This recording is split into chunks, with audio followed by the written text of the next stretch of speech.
उम्मीदपुर गांव में जमींदार घुंघरू सिंह का काफी बोलबाला था। गांव के लोग जमींदार की बात को कभी नहीं टालते थे। भले ही जमींदार गांव वालों से मुनाफा कमा रहा हो, लेकिन वो छोटे मोटे काम करके गांव वालों के दिल में जगह बनाए रखता था।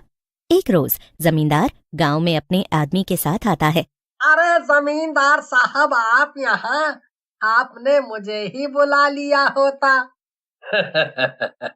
नहीं नहीं, यहाँ से मैं निकल रहा था तो सोचा तुझे काम बताता जाऊं। कहिए जमींदार साहब, क्या काम है? मेरे खेतों में कल सुबह हल लेकर आ जाना। 2 खेत जोतने हैं तुझे। और उसमें बीज बोना है। बाकी मैंने और लोगों को भी कह दिया है। तू टाइम से आ जाना। बिल्कुल मालिक, मैं समय से पहले पहुंच जाऊंगा। आप चिंता मत कीजिए। गांव के लोग जमींदार की खूब इज्जत किया करते और जमींदार भी गांव के लोगों की मदद कर ही दिया करता। लेकिन जमींदार का इकलौता बेटा गांव के लोगों की बिल्कुल इज्जत नहीं करता।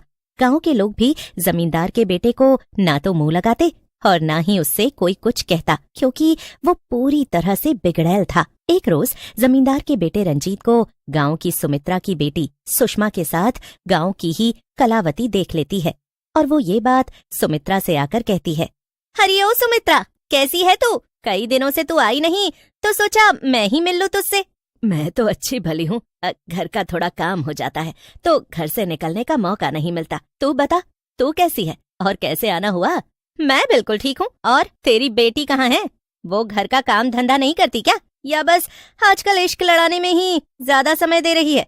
अरे कैसी बातें कर रही है कलावती तू? मैं कुछ बोल नहीं रही। इसका मतलब तू मेरी बेटी के बारे में कुछ भी बोलेगी? वो खेत गई है। और ये तू क्या कह रही थी? इश्क विश्क क्या मतलब है इस सब का? तुझे लगता होगा कि तेरी बेटी खेत गई है, लेकिन अभी अभी मैं खेत से ही लौट रही हूँ। जब मैं घास लेकर आ रही थी तब मैंने तेरी बेटी सुषमा को जमींदार साहब के बिगड़ैल बेटे रंजीत के साथ देखा है। और तुझे पता है, वो हाथ में हाथ डाले बैठे बातें कर रहे थे। नहीं नहीं, ऐसा नहीं हो सकता। कलावती, कह दे कि ये झूठ है। मेरी तुझसे दुश्मनी थोड़े ही है जो मैं तुझे और तेरी जवान बेटी के बारे में ऐसी बातें कहूँ हैं? तू अपनी बेटी पर थोड़ा नजर रखा कर। कलावती ये कहकर जाने लगती है। तभी वहाँ सुषमा आ जाती है और अपनी माँ से कहती है, माँ, आप रो क्यों रही है? और कलावती काकी किस पर नजर रखने के लिए कह रही हैं?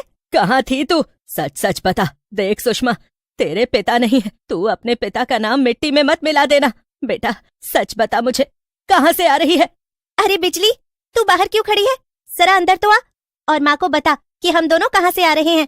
काकी, हम तो घर से आ रहे हैं और मैंने इसे अपने घर रोक लिया था। आज माँ ने अच्छा खाना बनाया था तो सोचा कि सुषमा को भी खिला दूं। तुम दोनों सच तो कह रहे हो ना? क्या आपको अपनी बेटी पर विश्वास नहीं है माँ? है तो, लेकिन मैं जो पूछ रही हूँ वो बता। बता तो दिया माँ, मैं बिजली के घर से आ रही हूँ और बिजली भी आपके सामने है। वो भी तो आपसे यही कह रही है ना कि मैं उसके घर पर थी। फिर इतने सवाल क्यों? कलावती वहाँ से मुंह बनाकर चली जाती है और सुमित्रा को अपनी बेटी पर शक होते होते रह जाता है। ऐसे ही समय बीत जाता है और एक रोज गांव की एक और औरत सुमित्रा को उसकी बेटी और जमींदार के बेटे के चक्कर के बारे में बताती है। इस बार सुमित्रा अपनी बेटी से बिना कुछ पूछे उस पर नजर रखती है और आखिरकार सुमित्रा अपनी बेटी को जमींदार के बेटे रंजीत के साथ देख लेती है। और जब सुषमा घर आती है, मुझे कई लोगों ने तेरे और जमींदार के बेटे के बीच में चल रहे चक्कर के बारे में बताया, लेकिन मैंने अपनी बेटी पर विश्वास रखा था कि वो ऐसा नहीं करेगी, लेकिन आज तूने मेरी नाक कटवा ही दी। लेकिन माँ, मैं उसके बिना नहीं जी सकती, मैं उससे प्यार करती हूँ। अगर जमींदार जी को ये बात पता लगी ना तो वो हमें गांव से निकाल देंगे। अगर हमें उन्होंने गांव से निकाला तो हम कहाँ जाएंगे? तुझे थोड़ा भी अंदाजा है कि तू कितनी बड़ी गलती कर बैठी है? आज से तेरा घर से निकलना बंद। सुमित्रा अब कई दिनों तक अपनी बेटी को घर से निकलने नहीं देती और करीब 1 महीना बीत जाता है और एक रोज सुषमा की तबीयत खराब। जब उसे गांव के वैद्य के पास ले जाया जाता है तो गांव के वैद्य जी की हैरानी का ठिकाना नहीं रहता। सुमित्रा जी, मुझे आपसे कुछ बात करनी है। आप जरा इधर आइए। वैद्य जी अब सुमित्रा को बताते हैं कि सुषमा माँ बनने वाली है। तो ये सुनते ही सुमित्रा के पैरों तले जमीन खिसक जाती है और वो दहाड़े मारकर रोने लगती है। लेकिन सुमित्रा वैद्य जी के सामने हाथ जोड़कर वैद्य जी से विनती करती है, मुझे नहीं पता था कि मेरी बेटी ऐसा गलत काम करेगी। लेकिन मैं आपके आगे हाथ जोड़ती हूँ, आपके पाँव पड़ती हूँ, ये बात आप किसी से ना कहना। मैं अपनी बेटी को लेकर ये गांव छोड़कर चली जाऊंगी।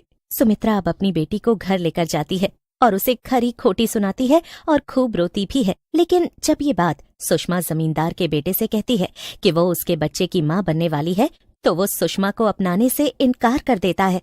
देखो, ये जो कुछ भी हुआ इसके बारे में मुझे कुछ नहीं पता और मैं इस बच्चे का बाप नहीं हूँ। अगर तुमने ज्यादा मेरा नाम उछालने की कोशिश की तो मैं तुम्हारे परिवार की बदनामी करने में कोई कसर नहीं छोड़ूंगा। धीरे धीरे ये बात पूरे गांव में फैल जाती है और सुषमा की बदनामी होने लगती है। जमींदार भी अपने बेटे पर लगे आरोप को सिरे से नकार देता है और हर कोई सुमित्रा की बेटी सुषमा की ही बदनामी कर रहा था। देख लिया ना सुमित्रा, मैंने पहले ही कहा था कि अपनी बेटी पर ध्यान दे, लेकिन तूने मुझे ही गलत बता दिया था उस दिन। कल मैं जमींदार साहब के खेत में काम करने गई थी तो जमींदार साहब कह रहे थे कि सुमित्रा ने ही जानबूझकर अपनी बेटी को कहा होगा कि मेरे बेटे से चक्कर चला ले ताकि कुछ पैसे मिल जाएं। सुन रही है ना गांव वाले क्या कुछ कह रहे हैं? अरे तेरी बेटी को क्या जरूरत थी ऐसे लोगों के साथ रिश्ता रखने की?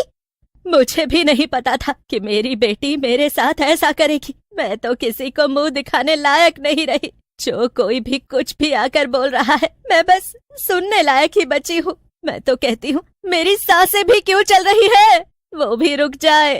हाँ, इसीलिए कहते हैं बेटियों को ज्यादा सर पर नहीं चढ़ाना चाहिए, ना ही ज्यादा पढ़ाना लिखाना चाहिए। जहाँ उनके पैर खुलते हैं वो 4 कदम और आगे बढ़ जाती हैं। जहाँ गांव वाले सुमित्रा और उसकी बेटी को भला बुरा कह रहे थे, तो वहीं सुषमा अब इन सारी बदनामियों को झेल नहीं पाती। वो अपना गला काटकर जान दे देती है। ये बात गांव में कुछ दिन ही सुर्खियों में रहती है।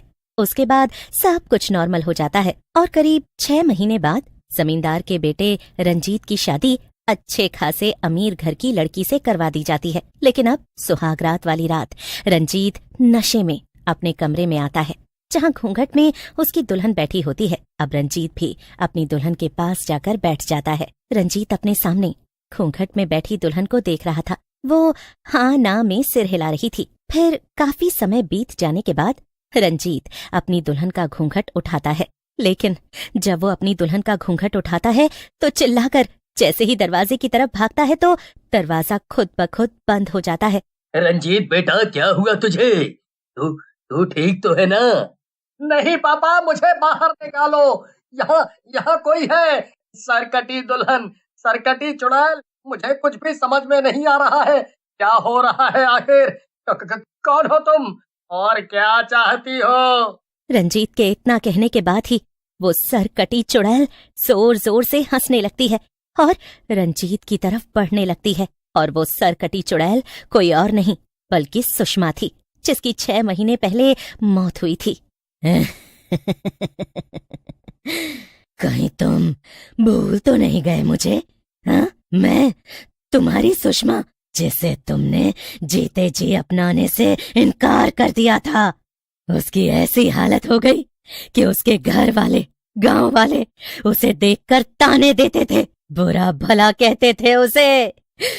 उस वक्त तुम मेरे साथ खड़े होने के बजाय मुझे ये कहने लगे कि ये सब मैंने पैसों के लिए किया है। तुझे अब कोई नहीं बचा सकता, तेरी मौत तो निश्चित है। कुछ देर तड़पने के बाद रंजीत की जान जा चुकी थी और उस वक्त जमींदार और उसके लोग दरवाजा तोड़कर जब कमरे में पहुंचते हैं और रंजीत का शरीर उसके हाथों में है जिसका वो गला दबा चुकी थी, देखते ही देखते वो चुड़ैल वहां से गायब हो जाती है और जमींदार अपना सर पीटता रह जाता है। और ये हादसा सारे गांव में फैल चुका था। हर कोई सरकटी चुड़ैल